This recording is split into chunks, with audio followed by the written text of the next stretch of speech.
Καλησπέρα σας. Στις 9 Ιανουαρίου του 2013, τρία στελέχη του ΠΚΚ στην Γαλλία, η Σακινέτ Τζανσίζ, η Φιντάν Ντογάν και η Λεϊλά Σοϊλεμέζ πυροβολήθηκαν 3 φορές στο κεφάλι εξ επαφής. Η δολοφονία έλαβε χώρα στην έδρα του Κέντρου Πληροφοριών για το Κουρδιστάν στο Παρίσι. Δράστης της τριπλής δολοφονίας ήταν ο Ομέρ Γκιουνέι, γεννημένος στην Σεβάστια της Τουρκίας το 1982. Ο Γκιουνέι έγινε μέλος ενός κουρδικού συλλόγου στο Παρίσι σε 14 μήνες πριν την συγκεκριμένη ημερομηνία της δολοφονίας. Ήταν δραστήριος, συμμετείχε στις εκδηλώσεις του οργανωμένου κουρδικού στοιχείου, γνώριζε γαλλικά και δεδομένου ότι πολλοί Κούρδοι που διαβιούσαν στη Γαλλία είχαν προβλήματα με τη γλώσσα, ο Γκιουνέι παρήχε αφιλοκερδώς υπηρεσίες διερμηνέα. Η προσφορά του και ο ενθουσιασμός του θα εκτιμηθούν από τα ανώτερα στελέχη του ΠΚΚ στη Γαλλία και η Σακινέ Τζανσίζ θα ζητήσει από τον Γκιουνέι να έρθει να βοηθήσει στο Κέντρο Πληροφοριών για το Κουρδιστάν στο Παρίσι.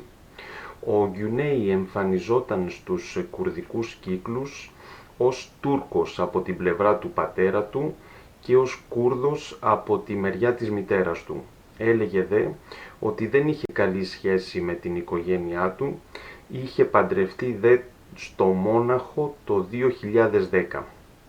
Η Σακινέτ Τζανσίζ, 55 ετών τότε, ήταν ιστορικός τέλεχος του ΠΚΚ. Συγκεκριμένα, η Τζανκής ήταν μία εκ των 2 γυναικών που έλαβαν μέρος στο ιδρυτικό συνέδριο του ΠΚΚ το 1978. Είχε συλληφθεί λίγους μήνες αργότερα, την άνοιξη του 1979, και πέρασε 12 ολόκληρα χρόνια, από το 79 μέχρι και το 91, στις φυλακές του Ντιγιαρμπακύρ, όπου υπέστη από τους βασανιστές της σωματική κακοποίηση. Τα απομνημονεύματά της από την περίοδο της φυλακής εκδόθηκαν στα γερμανικά και στα αγγλικά τα χρόνια που ακολούθησαν την δολοφονία της. Η Φιντάν Ντογάν, 29 ετών, ήταν υπεύθυνη του ΠΚΚ Γαλλίας και η Λεϊλά Σοϊλεμέζ, 25 ετών, ήταν υπεύθυνη της κουρδικής νεολαίας. Το πρωί λοιπόν της 9ης Ιανουαρίου 2013, ο Γκιουνέι θα αφήσει την Τζενκής μπροστά στα γραφεία του Κέντρου Πληροφόρησης για το Κουρδιστάν στο Παρίσι. Ο Γκιουνέι θα επιστρέψει στα γραφεία του ΠΚΚ λίγο αργότερα. Τη στιγμή της εισόδου του στην έδρα του κέντρου, οι 3 Κούρδισσες ήταν σε σύσκεψη και ο Γκιουνέι θα περιμένει σε μία διπλανή αίθουσα.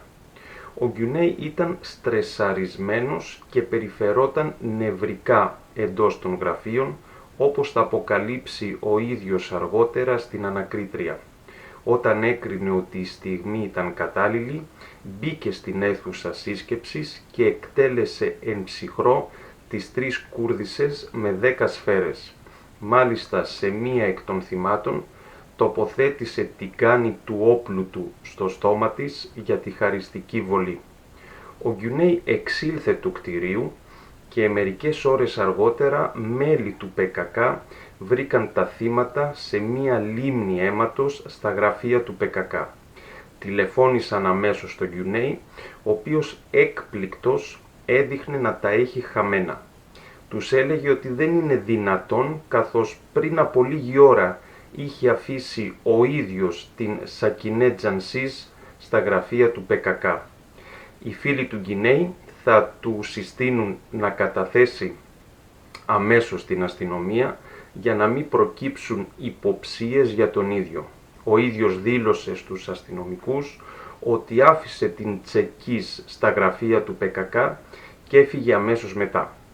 Η απουσία κλειστού κυκλώματος τηλεόρασης στην είσοδο του κτηρίου υποχρέωσε τους αστυνομικούς να αναζητήσουν τα βίντεο από κάμερες γειτονικών κτηρίων και καταστημάτων. Ο Γκιουνέι στην κατάθεσή του έπεφτε σε αντιφάσεις και οι αστυνομικοί τότε αποφάσισαν να ερευνήσουν το σπίτι όπου διέμενε. Εκεί εντόπισαν την τσάντα που χρησιμοποιούσε και βρήκαν σκόνη από το όπλο της δολοφονίας.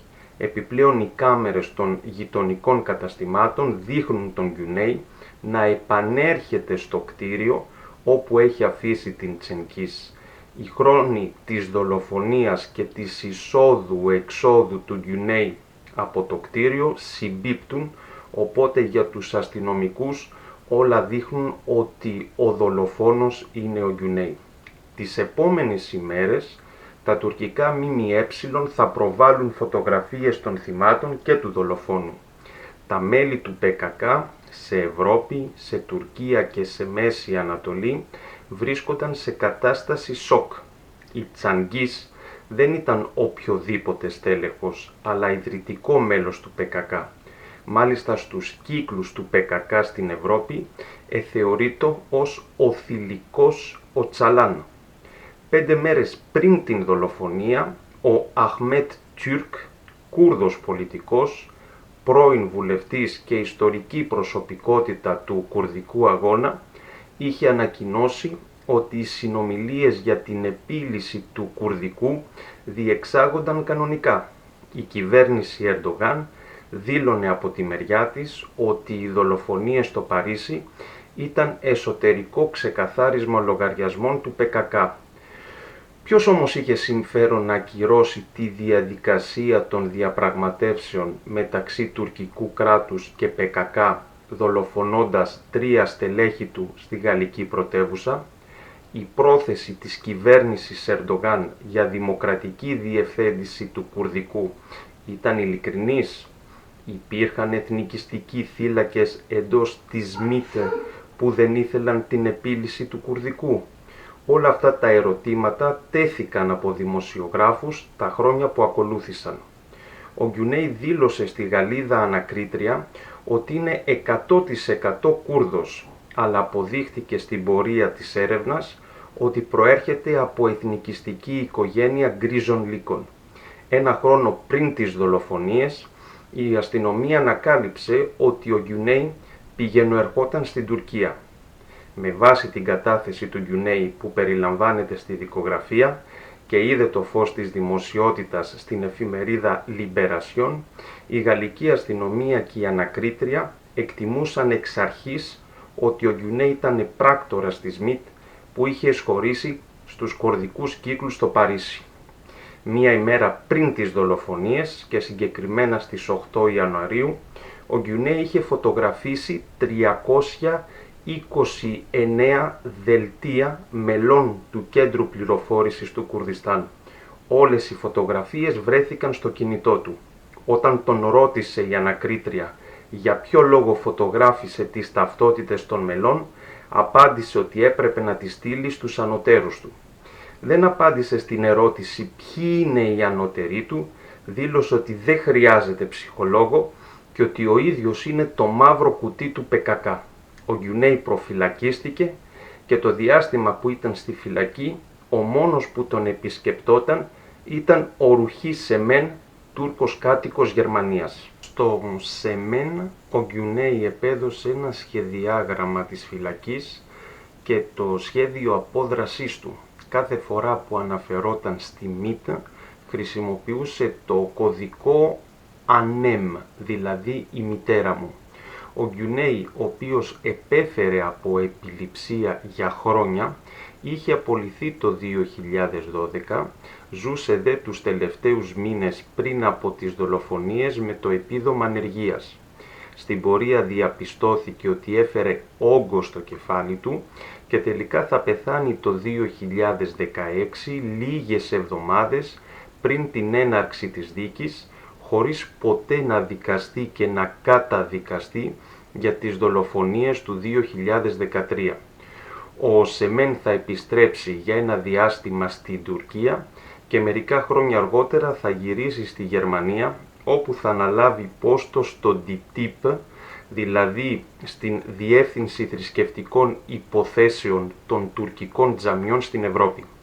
Πρόκειται για μία δομή που διαχειρίζεται τα τουρκικά τζαμιά στην Ευρώπη και υπάγεται στην αντίστοιχη Διεύθυνση Θρησκευτικών Υποθέσεων στην Τουρκία. Για τις γαλλικές αρχές, ο Σεμέν είχε σταλεί από τη ΜΙΤ στη φυλακή για να περνάει μηνύματα της τουρκικής υπηρεσίας πληροφοριών στο Γιουνέι. Το 2014, ένα ακριβώς χρόνο μετά τις δολοφονίες στο Παρίσι, σε αριστερή τουρκική ιστοσελίδα θα διαρρεύσει μια αποκαλυπτική συνομιλία του Γιουνέι με τους χειριστές του από τη ΜΙΤ. Η συγκεκριμένη συνομιλία έλαβε χώρα στα τέλη του 2012 σε ξενοδοχείο στην Άγκυρα. Ταυτόχρονα θα διαρρεύσει και ένα έγγραφο της ΜΙΤ με ονόματα στελεχών της υπηρεσίας, που αποτελεί μέχρι και σήμερα το μόνο έγγραφο που εμπλέκει επίσημα τη ΜΙΤ. Με βάση το έγγραφο, το οποίο φέρει ημερομηνία 18 Νοεμβρίου 2012, η ΜΙΤ πλήρωσε 6.000 ευρώ στο Γιουνέι για τη χρηματοδότηση της επιχείρησης δολοφονίας της Σακινέ Τζανσίς. Στο έγγραφο Γιουνέι αναφέρεται με τον κωδικό όνομα Λεγεωνάριος. Τον Οκτώβριο του 2012 λοιπόν, με βάση το έγγραφο, ο Λεγεωνάριος στέλνει μήνυμα ηλεκτρονικού ταχυδρομείου στη ΜΙΤ και ενημερώνει ότι η Σακινέ Τζανσίς με την κωδική ονομασία Σάρα ήρθε στο Παρίσι, πήρε άδεια παραμονής και ανανέωσε το διαβατήριό της.